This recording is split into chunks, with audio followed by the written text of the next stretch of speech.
Hey guys! Alright guys, we're here on Monday to do one of our infamous Monday double headers, starting off with a video from the boys of Sulfur. See what I did there? Yeah. The boys of Sulfur. The name of the song is Bathe in the Flame. Now, I don't know if you remember this band. We've done them on the channel once. They feature our good friend Ben Bigelow. Oh. But, I know you're going to be disappointed with what I'm going to tell you now. This is a visualizer. Oh. So we're not going to see Ben Bang on this video. At least I'm not expecting to. It's a visualizer. It's so sad that the only reason why I like you went band, yeah. It's very sad. The only reason why I remember this band It's because of Bam is Bigelow? because of Bam Bam. Why, you don't remember the song? The song was killer. It probably my memory when it comes to names, sometimes songs and stuff. It comes and goes. If I don't listen to it frequently, It kind of moves away. Yeah, but usually the second time we listen to a band and I like the first time, the second time is where That's where it all starts. That's where it all starts. That's where you start cementing your relationship with said band. Then I go back to the first song we did, and then all that stuff usually. But when I said Ben Bigelow, you knew exactly. I knew exactly who we're doing. So, all right. So you ready for this? Yeah.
Sent to bathe in the flame.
All right. You want to go first because you said you didn't remember too much about the Yeah, but first now one. after listening to it, I think I remember. See, it only took listening to one of their songs to kind of remind me of the last one and how stupid I was for not buying the last one. Well, now you can buy both. And now I can buy both. Yeah, There you go. Ben Bigelow is going to be all happy that you bought very both. sad though that there was no Bam Bam. I know, man. I know. Like, I was so excited to check out the video, and then I realized it's a visualizer. And I'm like, fuck. Come on. I need more of that dude in my music videos. Exactly. I'm at the point where I miss him so much. I just want to see him in every video. It doesn't matter if it's a Nightwish video. Just put him, like, walking by with his guitar. Just walking by. Yeah. And then look at the camera and do, ooh. And then just continue walking. That would be epic. I don't know. I think that guy is, like, all sorts of epicness. All sorts of epicness. Love that guy. I've never met him, but I love the dude. I'd love it if the lead singer of this band, when they're on stage, he wears like the flaming shirt that Bam Bam wore. Did you realize, speaking of the lead singer of this band, did you realize that opening growl was the word lies? Did you realize that? I didn't notice. You didn't notice? You thought it was just him like grunting? Like when the song starts, he goes like, well, it doesn't go, he goes, but it doesn't sound like it. I know, but the only reason I know it's lies because lies it showed up there. And then I was like, is he saying lies or he's just grunting? And there's like, no, because at the end, you could hear at the end, he goes lies. He finishes the word at the end. I was like, holy shit, that is a long stretch of the word lies in a grunt. But it didn't sound like lies. As it started, it didn't sound like lies, but when it kept going, and I see the word lies holding at the bottom of the screen, I'm like, I was like, is he saying lies? Is he saying lies? I'm thinking, right? But then as he finished, it sounded like he said eyes, like, from the beginning, so lies. I was like, holy shit, that was a long lies in that tone with that delivery. I was like, wow. All right, we're off to the races with this one. Yeah, there was a couple words that didn't sound like what was written there during the song, and then there was also the different vocal styles. That's what it was doing, like the squeals. I'm normally not a huge fan, but I really like them. Well, it's because they're not much and they're not predominant. Well, and they're somewhat. I mean, I'm not going to say that they're somewhat understandable because they're not really understandable, but I feel like they're a little bit more well-defined, for a lack of a better way of explaining it. They don't seem just like squeals for the sake of squealing. Like, it actually has like a little bit of a tone to it. There's a little bit of a delivery to it. I really like it. They're good. They're perfectly placed in the song. Because it gives you like this. It's almost like you're listening to a duet. Do you know what I mean? Like a deathcore duet. And I really like the dynamic between the different styles. It makes the song feel more bouncy. It gives the song these ups and downs because I feel like overall the track is not like the track is like a roller coaster ride. It's not. No, it's very straightforward. Except for like when it but the switches vocals, to clean vocals. Yeah, well, I think the vocals is the part that gives it that. The vocals kind of gives it that, and I'm only talking about the harsh side of the vocals. The clean vocals kind of surprised you because I thought the whole song was going to go just like, brutal vocals all the way through. So when the clean vocals came in, I was like, oh, this is a little bit. I was not expecting that. The way the song is put together doesn't lead me to believe that there's going to be any in there. But I was like, wow, they feel a little bit menacing.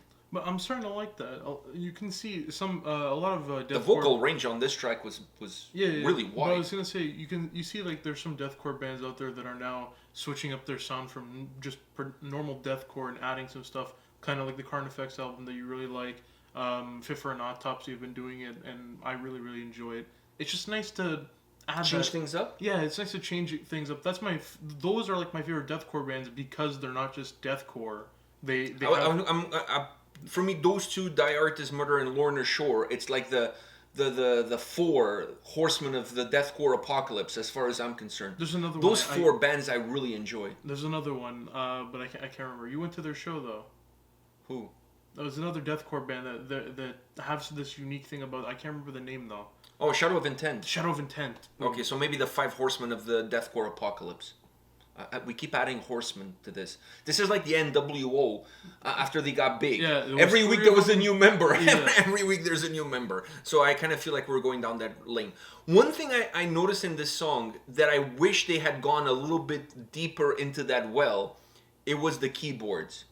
There's certain part at the end you could really listen, you can really hear them, but there was some parts towards the end of the song where you hear like a note here and then like a note there, and really spread out. It's not like you can hear a keyboard being played. You just hear like a note here, and then it waits a little bit, and then there's another note there. I don't know if you noticed that. I noticed that. And then there's another note here.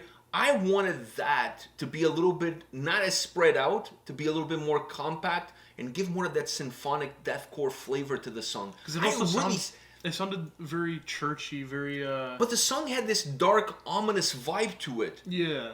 Right? Like with the changes in the different vocal styles, the clean vocals. But it added to it, those little keyboard things. I know, but if you put more, I felt like it would make it even bigger. Yeah. It made the song feel even better. It would give the song a little bit more substance. Sets it up. I like that ping here, that ping here and there. I liked it, but I wanted more of it. Because this song, I felt like had a real nice innuendo as far as this dark religious undertone to it, right? Maybe it was not an innuendo. Maybe it's more in your face than just an innuendo. But yeah, there was a lot of pentagrams and upside down crosses. Yeah, I saw Jesus' face there. I saw Jesus. Yeah. Yeah, he was there. He was photobombing a little bit. Jesus photobombed a little bit throughout this video. But what I'm saying to you is that keyboard, a little bit more of it, not throughout the whole song, in that stretch, it would just emphasize a little bit more of that dark, religious, evil vibe. Yeah. The song already had it. But I think you could have brought it into the forefront even a little bit more. Given it more of a churchy vibe, but like... Yeah, but like a church of... Like Omen. Yeah. A little bit of an Omen vibe, you know what I mean? I think it could have pushed this song and made it a little bit bigger. Made the song feel a little bit bigger. Yeah. I liked the way it was, but when I heard those notes, those keyboard, I was like, oh, are they gonna hit me like with the keyboard stretch here? I was kind of hoping for that, but it wasn't to be. But maybe next time around. I like my deathcore with variety. The clean vocals were nice, but the more things you start adding from other genres that you can bring in, the more variety of flavor the sound has. And the more you set yourself apart from all the cookie cutter bands out there making the same kind of music. That's what I'm saying. The more unique the band becomes. Exactly. And to me, that's the winning formula. For specifically for this genre, to me, that's... Where maybe it's my own personal taste, right? Like, I like the deathcore bands that kind of set themselves a little bit more apart from the other ones that are kind of all doing the same kind of thing, you know. Maybe that's just something different. Yeah. All right. On that note, guys, don't go anywhere because there's going to be another video coming right after this one. So keep refreshing and stay tuned for the next video. See ya. See ya.